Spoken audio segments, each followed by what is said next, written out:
Hi guys, I'm Shmee. Hello to you. Welcome back to the channel where today you join me to take a complete look at the brand new BMW M3 CS. We'll go for a walk around, talk about the changes from the regular M3 and the M3 with the competition package. Then we'll go out onto the roads to drive it and see what it's like, go through the different driving modes before coming back to where we are right now at the BMW Driving Academy in Maisach, near to Munich in Germany, to explore it a little bit further out on the track and handling circuits. So let's get started and take a look around the M3 CS. As we get started then with our walk around of the new CS, you're no doubt familiar with BMW's heritage, and in particular BMW M's heritage in building lightweight, sporty saloon cars. Well, the M3 CS is their latest iteration based on the F80 M3 that was launched back in 2014, but also incorporating some of the aspects that we saw in the launch of the M4 CS around this time last year. So the ethos basically is increased power and lower weight through the use of carbon fiber components, more aerodynamics as you can see, but also, like I mentioned, a little bit more power coming from the 3-litre 6-cylinder engine up front. We'll have a look at that and talk about it in more detail, but on the outset, this particular car is very, very nice in this frozen dark blue paintwork. It's a lovely colour, frozen being BMW's terminology for the satin-esque finish that you can see on it, but it's certainly looking incredibly aggressive. They're only going to be building around 1,200 of these due to production reasons, and in Europe at least, most of those are already spoken for. So if you want one, you're going to have to head down to your dealer very, very soon to get your hands on the latest product from BMW M. Other upgrades also on the car: it has a more sporty suspension system, new M brakes, and then carbon fiber reinforced plastic components used around the car. For example, the bonnet up on the roof, which is left in the visible carbon fiber finish. Also, if we come back down to the front, you'll notice the extended splitter that runs the full length of that front leading edge. And then to the rear of the car, we also have the boot lip mounted spoiler for aero purposes back there, as well as coming round to the very back, the diffuser down here housing those quad exhaust tailpipes, the traditional BMW tailpipes that you have down there at the back. So the car is about 10 kilos lighter than the standard machine. It also has the high gloss Shadowline trim that you can see around it. Interestingly, it's wearing Sport Cup 2 tyres, the stickier rubber from Michelin on their 20-inch wheels at the rear, 19s at the front. The paintwork, actually, when you catch a bit of the light on it, looks incredibly nice. But let's have a glimpse at the interior too, which also will come back to in more detail later on. But you can see in here sportiness all the way, the use of materials. I love that little M stripe that it wears up there. If you hadn't noticed before, the seats actually have holes going through them. Lightweight savings right there. New center console with the finish that you can see here, the CS badging up on the passenger side of the dashboard. New steering wheel finish as well, an Alcantara, all prepared for track purposes. So this is a car designed to be driven out in a dynamic environment, but let's jump in it first and go find out what it's like on the roads. The sun's just poked through the clouds, so you can see the frozen paintwork glistening away, but I've also got the BMW key, the familiar older style key actually for this car, but the traditional lock, unlock and boot opening buttons. It's not keyless in terms of locking and unlocking. It does have a keyless starter button, which is very nice. Let me just climb into the car to switch this on and bring it into life. So down here, the bright red start stop engine button, and much has been discussed about this engine, but let's just hear it.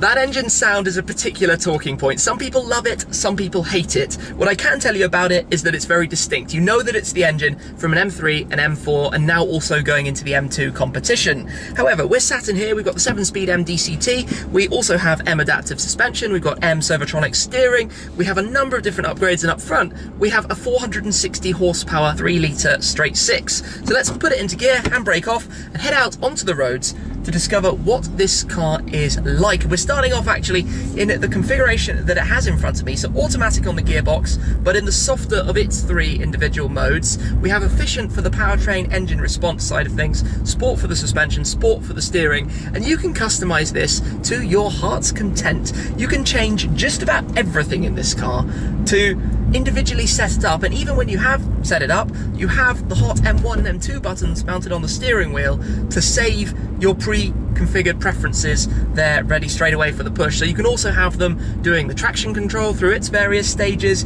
the steering, the suspension, the exhaust, literally everything, which is what I like quite so much. And I think it still carries some of that traditional BMW M driving enjoyment. You know, these cars were built to be drivers' cars, and you do still get that. You obviously mix it in this with stop-start, for example, amongst other technologies, various different safety systems. It's not 5 Series level, you know, not completely loaded up to the absolute max as I've experienced in the M5 that I'm currently driving from BMW. Some notable differences as well to talk about, but when you drive along, you definitely feel there is more of a sports car character to it. It feels more boisterous, which is the segment that it's in, right? It's their small saloon car in its top sporty version. You have the regular M3, the M3 competition package, and then way up top you have the M3 CS. They're produced in limited numbers. As I mentioned, it's going to be limited by the capacity they can build, not a strict number, but roughly 1,200 of them in total. The European cars for which just about sold out, as they told us. So clearly there's high demand for the car. Driving in it right now though, you feel like you're in a small, nimble car. The mirrors, the traditional M-style mirrors. I love the massive wide arches. Looking in the door mirrors, you just see this gigantic arch on the rear axle, which I guess emphasises that it's a rear-wheel drive car, that it is that traditional BMW, really. So, notching it along like this, not doing anything particularly dramatic, but we can play with individual preferences, put it up into Sport Plus where it gets a touch noisier. I'll keep the suspension in Sport, but go into Sport Plus for the steering, where I can feel instantly, actually, even at slow speeds, that it weights itself up a little bit. You can feel that it's a little bit heavier and more, I guess, pushing back against you, which is the feedback you get from the car, right? That's what makes it a pleasurable driving experience, as we're going to experience on the track sections later on. Here though, just to hear some of that engine noise, it's not quiet, and as you lift off you get that quite raspy sound out of it as well. So one more push to the right and it goes into manual, and the quickest setting that it has. Drop some gears, burbles galore. Now that's quite cool. It revs up to 7,600 RPM, which for a twin turbocharged 6-cylinder engine is actually quite a lot. Definitely is a characterful engine. It makes some interesting sounds out of it.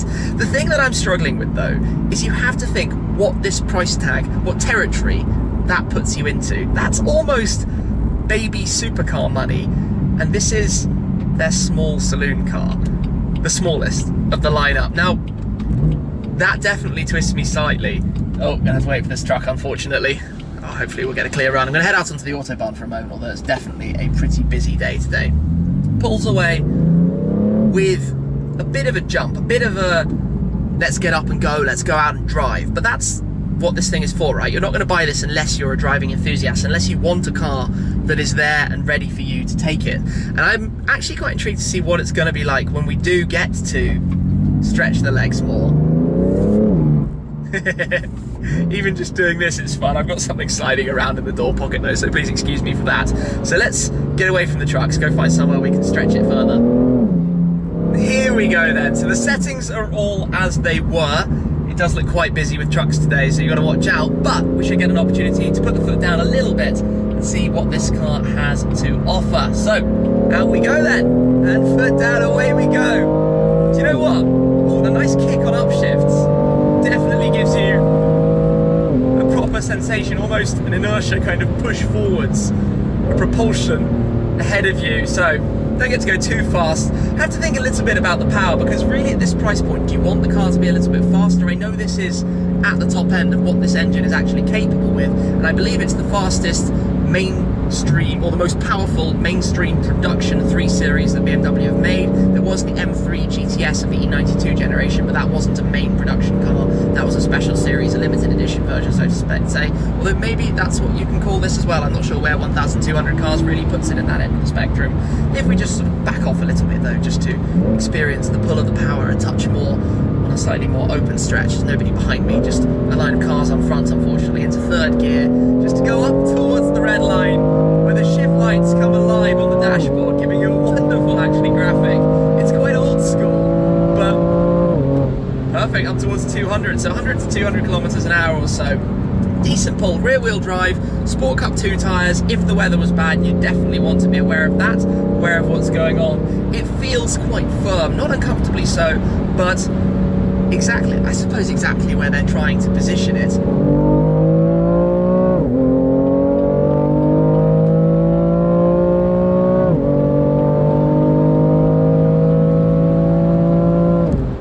I tell you, when you have your foot flat to the floor, it's definitely very noisy inside the cabin. Yes, it's slightly artificial. You can hear that some of the soundtrack is coming from down almost towards the footwells from the speakers, but that's due to legislation, due to the laws. BMW trying to make the cars still have some character while not being too loud from the outside. Now this car has a sporty exhaust system, as you would expect from a CS. CS being derived from the traditional name, the CSL of the E46 M3. But sitting almost as the sportiest top-of-the-line models. I mean, for Autobahn cruising, it's plenty of power, that's for sure. I think on the track, well, it'll be interesting to see how the aero capabilities work. It seems like we've got a busy section right now, but just cruising along, let's see what it's like. Going around these corners actually, holding onto a nice tight chunky steering wheel. Feels pretty good, but here we go again. Back out onto the Autobahn, third gear, foot flat. Not bad.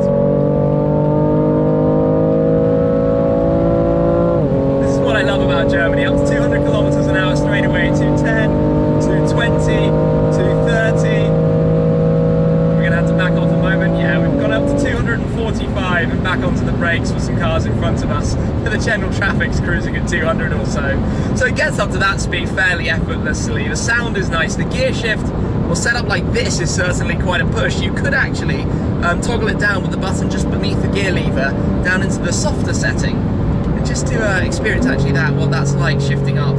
Drop back a little bit just to open up some space. But here I expect it will be slightly less aggressive.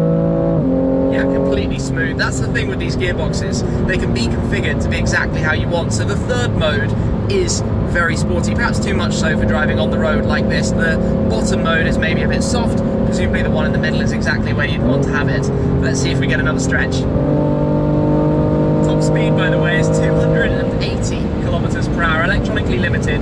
That's 173 miles per hour. So standard in these cars is to normally have a top speed of 250 k's, 155 miles per hour. But in this case, it has what would have been the optional driver's package on the regular M3, which raises that up to the full 280. So that's limited electronically. That's not the top speed of the car. There aren't too many scenarios really where you want to drive faster than 280, other than if you were doing a VMAX run. So it is a little bit too busy, but nonetheless, we can have plenty of sound inside this cabin.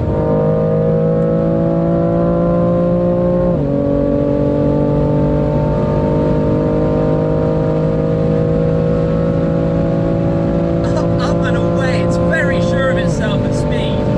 260 odd kilometers an hour right now, 265, and I'm going to back off. Yes, there's a fair amount of wind noise at that speed, of course. Brakes are good. We've got the carbon ceramic brakes in here, the optional ceramic brake on the standard car. Adrenaline rush. There's a lot of noise inside, obviously, when you're doing that. It'll do that up to 280. It's crazy when you think about it, isn't it? That's a 3 Series. Yes, it's a very top-of-the-line 3 Series, but a BMW 3 Series comfortable at 260 plus kilometers per hour.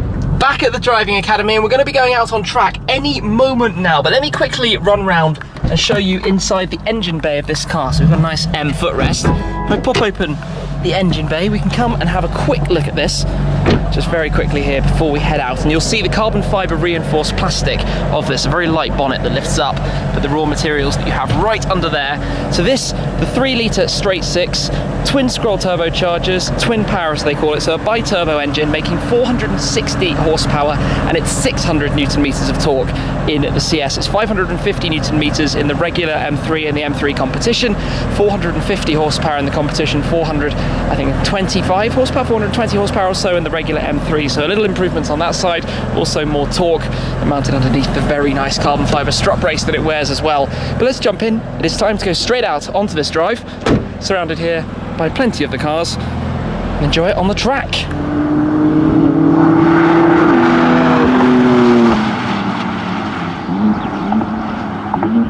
We've had a few little exercises just speeding up braking, pressing the brakes firm, and I have to say, this car is very, very stable under heavy braking. But now we've got a few laps of the track, first in M1 mode, so some sporty settings, but not the full-on. Then we'll go into M2 with MDM, M Dynamic mode as well, and experience that afterwards. So let's get around in a little parade of M3 CSs on their test track here. Away we go. This is a fun little track with a few chicanes set out as we can experience here, but the amazing thing is how stable this car is under heavy braking. The carbon ceramics are wonderful, and this is pretty much what I expected through these tight twisty bits. The car is super nimble, a very fun car to drive. We've been instructed to keep it in M1 just for the moment, so automatic gearbox mode and a few traction aids, which you definitely notice slightly interfering on occasion, but it feels good. It feels really, really very, very good.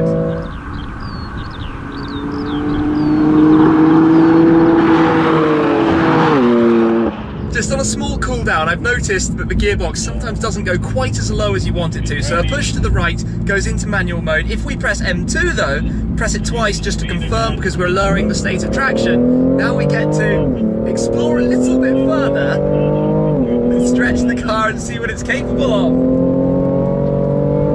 Concentration here in absolute overload as we fly around this track. The Sport Cup 2 tyres doing their sticky work. M2 with the MDM mode really bringing out the playful character of this car. Plenty quick enough for a small, tight, twisty handling circuit like this. Firm on the brakes. Feeling that second dab here just to balance the car before we turn into the corner. Feel a little bit of the back playing around, and away we go up towards the red line. This is exactly my kind of fun.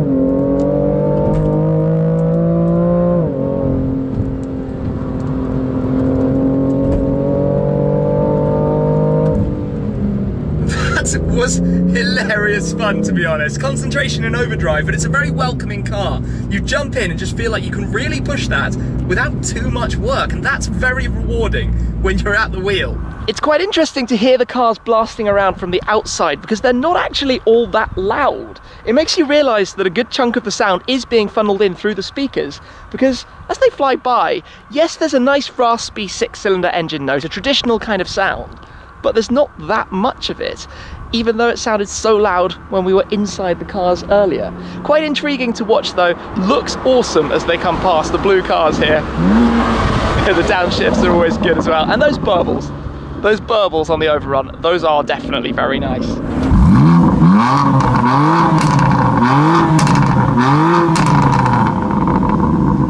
Now that's more like it. That sounds very good when you rev it up towards the red line. Now it's time for a few little drag races between the two cars.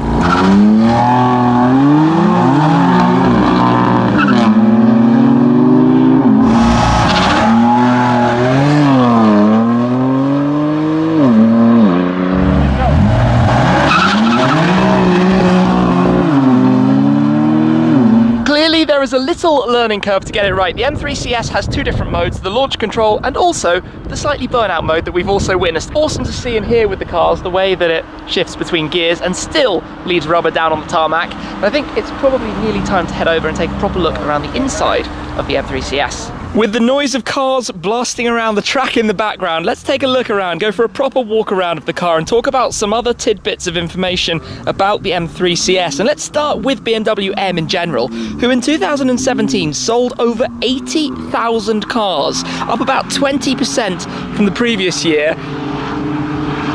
Just a moment to enjoy the sound as they go down the straight. So huge demand for M cars, hence a limited edition model like this sells out virtually instantly. Everybody would love to get hold of one. You can see why driving it. The experience, an awful lot of fun. So the M3 CS has set a Nürburgring Nordschleife time of 7 minutes and 38 seconds. So that might not be the fastest thing in the world, and I put that down to it not having a huge amount of straight line power. 460 horsepower is a lot, but it's not, 600 plus like the M5, for example. So the car's dynamics are clearly wonderful. The tyres are super sticky, the standard Sport Cup 2s that it comes with, as opposed to the less sticky tyres you'd have on other models. But you've still got to move a car that weighs 1,585 kilos, just under 1.6 tons. It might be a touch lighter than the previous or regular M3 models. You know, the roof I think is 6 kilos lighter. The bonnet, being made out of the CFRP, is about 25% lighter than the standard car. The wheels, 9 kilos for the front wheels each, 10 kilos for the rear wheels each, an inch larger at the back. Carbon ceramic brakes giving them that astonishing stopping power, to be completely honest. So the suspension, steering, that side of things all set up very nicely. The sound has been an interesting one. When revving it stationary it sounded brilliant, but on the move outside, not necessarily the best. Inside though, you do feel like you've got an awesome sounding car around you. This colour is lovely. I think the smart additions, you know, BMW create these cars that are dynamic but don't shout, they don't scream, so unless you know what you're looking at, you don't really necessarily know what it is. For example, look here, look at this rear arch. Look at how wide that is. That bulge, that is a lovely thing, and you see that from the door mirrors when you're driving. Small things like the air opening here to reduce swelling from the front, the bulge on the bonnet, the additional vents, sporty touches. So you get this black package with the CS, the high gloss package around the car. But let's head back to the interior actually and talk more about what we've got going on in here, because a little bit of lightweight, not quite as many lightweight things as the M4 CS. So the M4 CS had the finish you can see through the centre, this style, also for the door cards, but this retains the more standard M3 door card. Nicely finished, nice leather stitching, and looks smart, but not quite as sporty as the two-door equivalent.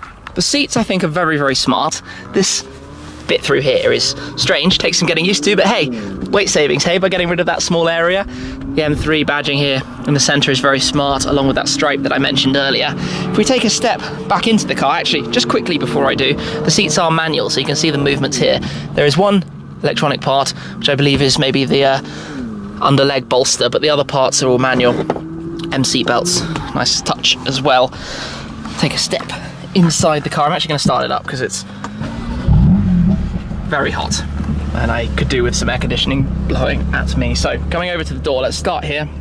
As usual, your window controls, your mirror controls, all very 3 Series, and yeah, there will be a new 3 Series in not too long, so these might be a bit plasticky and outdated, but a new model will come along to rectify those in the not too distant future. Light controls, your usual lights, automatic main beam on the end of that. The shifter paddles, very small little paddle, but easily reachable just behind the back of the steering wheel. A nice feel to it when you do pull the button and press them as well. Then you've got your cruise control commands, your M1 and M2 button that you will see change when you select them, the various different driving modes underneath the rev counter on the right hand side. So if I just select M2, which you have to press again to confirm, you can see it tying up there and reporting how exactly we've got it set. Over to the left, you've got your fuel gauge, your speedometer with an M badge on the digital screen right below that at the moment, a couple of warning symbols in the center, speedometer, your trip down at the bottom, rev counter, and your oil temperature over to the right. This is the most interesting bit though, when you change through the different settings based on how you have the center panel down here set up. To the right side, you've got your phone, your media controls as you'd expect, and your light stalk around the back. And one small detail is the M-coloured stitching that you have around the inside of the Alcantara steering wheel, along with this 12 o'clock stripe. I really like that. It's very subtle by having those perforations, but you do have the 12 o'clock stripe, which is always a very smart, sporty feel, and it matches in with the texture you have for the CS logo on the dashboard on the passenger side. You've obviously got the older iDrive system now here up at the top. It's got newer software, but it's still a slightly smaller screen. So you've got the tiles that you can customize and move around, but it's not quite, you know, the M5 system, for example. Down beneath that, your air vents, your hotkeys, so these can all be pre-configured to take you to instant commands you might want. So that's just jumped into DAB. Depends how you set it up, really, and how you want that. Coming down further, this has regular air conditioning rather than the full dual zone climate control or the like, so fairly simple. So it's actually quite unusual to drive a car with such a simple system. We do have heated seats, which you'd lose with the likes of bucket seats. Then you have your stop start button and your auto start stop. Further below that, you've got a small area here for small things, your cup holders and a 12-volt socket hiding away underneath the center console. The M gear stick, which moves to the right to go into drive, to the right again for sport, up for manual, down for up for down a gear, push it that way for down a gear in manual, pull it that way for up a gear in manual, across to neutral, or forwards like that for reverse. We don't have a reversing camera, just the sensor graphic that shows us what's going on around us. So back into neutral for the moment, handbrake right behind, manual handbrake. This is your toggle for the gearbox settings to take it through the three different gearbox modes that we have available. And then your parking cameras. Here you have your steering control to go between the different modes, Comfort, Sport, Sport Plus. You have your suspension to go through Comfort, Sport and Sport Plus, and you have your response again, but this time efficient to Sport and Sport Plus, then traction to go into MDM or turn it back on depending how you want to have it all set up. On the right, the iDrive controller. This is probably very familiar to you from BMWs. They were one of the first to actually introduce a system like this, and now we see it on just about every manufacturer's car that is out there. But we can go through the screen, toggling through different things, you know, navigation, depending how you want to have it, really. What you'd like to show. This is nice and responsive, brings up the map very quickly. Media, radios, back to the menu. Just press some buttons to see if we can just keep it going through. You can configure your M-Drive in here. There you can have a nice look at the different settings and how this car is currently configured. Yeah, nice. You can control the head-up display, which you might just be able to see in front of me there with the rev counter running over the top. Just rev it up a little bit so you can see that. Very nice. So back to home on that. So that is basically it. You lose any armrest storage or the light back here, other than a USB port lurking just behind the handbrake. Passenger side, all much the same. Finish runs over the glove box, which I've got full of stuff at the moment, the route book and the light that I've been running on today. And then up top, just a simple thing with your light controls and the BMW SOS button, because it's connected to full services. So while it's still running, it tells me to protect against rolling away because I've left it in gear. Actually, maybe I left it out of gear, sorry, put it in gear just to switch it off. It puts itself automatically into park. Ignore tyre pressure messages. We've been driving out on track, so obviously lower the pressures for that bit of driving earlier. Just to come look in the back, that front seat was in my driving position, so we can see how much space there is back here. Quite an easy aperture, actually, the opening, because the rear wheels sit so far back. Climbing in pretty easy in the back, and a ton of space, impressively so, actually. There is a lot of room back here. Do you know what? I feel like there might be more room in the back of the M3 than in the M5. That doesn't make any sense, except maybe it's because the seats are smaller. The M5 seats are very fat and bulky. It's quite fascinating, actually. There's a lot of room. The rear backrest is very reclined, so you feel like you're leaning very far back, but that's presumably to give you a touch more headroom. I don't have the most in the world. It's not bad. I'm fine. I'm about 1.78 m, that sort of height, 5'10", 5'11", and I seem to be fine back here. Reasonably comfortable. Speaker grills I can see on the rear shelf behind me. Let's hop back out just quickly to show you in the boot. Lots of tweeters around here. Gosh, this colour is cool. So, open the boot up. Lots of space. It's a saloon, 60/40 folding rear seats. Lots of my camera junk and stuff just putting in the back, but obviously a practical family car. Now there is something very, very stylish about this form factor. A car that can be used every day for all purposes, but is a complete sleeper to those that don't know what it actually is. We've seen that the car is more than capable of laying down some very nice 11s from its rear driven axle, but then it's also quite comfortable to cruise in, drive and use as well. So to me, it's very exciting. It's the sporty, more purest dynamic version of the BMW M3, which is already a very, very good car to drive. My biggest, I suppose, drawback on it is that this is over £100,000 of car, and that could get you into a BMW M5 if you'd prefer, along with newer technology and a lot more power. Needless to say though, I've had an awesome time driving this car today. I hope you've enjoyed this very thorough look at it, both inside and out, driving on the road, driving on the track. So a big thanks to BMW and BMW M for creating the car and for having me along today to experience it and share with you a little bit about what it is like. So that is it from me for today. Thank you very much as always, guys, and I'll see you again very soon. Cheers.